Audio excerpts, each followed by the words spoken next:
इस्लाम धोरोम सिबियारि सुबुंफोरनि गोथार ईद फोरबोनि सानाव सासे लाइमोना गारिनि जाब्रबथायजों जिउ खहा।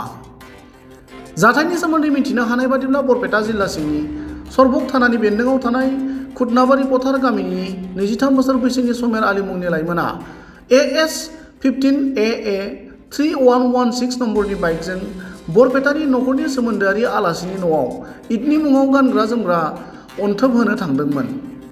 नाथाय 31 नं हादरारि राजा लामानि सरबक BEd कलेज खाथियाव गुवाहाटीनिफ्राय क'क्राझार फारसे थांबाय थानाय AS 16 AC 1175 नम्बरनि गुनगुन मुंनि बासनि सौग्रावनायाव समेर आली मुंनि लाइमोना जायगायावनो जिउ गोमायो।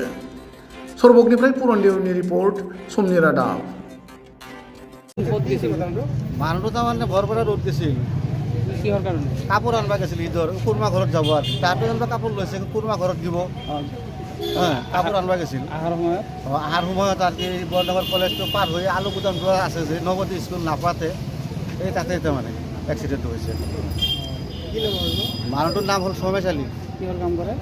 এই তাহন কোম্পানী কাম কৰে, ব্ৰিজৰ কোম্পানী, ইয়াতে ৰেল ব্ৰিজ। সৰবগৰ গামাদাৰ খুদনাবাৰী পথাৰ তাৰ ঘৰ ল'ৰাটো। খুদনাবাৰী পথাৰ ঈদৰ 20 বজাত ঈদৰ দিনত এটা শোকাকুল ঘটনা। ঈদৰ দিন ঘৰত কোন কোন আছে?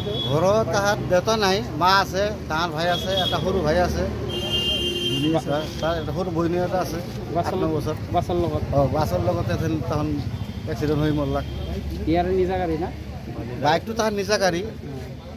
কাপোৰ আনবা কাপোৰ আনবা গৈছিল বৰপেটাৰ কুৰমা ঘৰত দিব বুলি।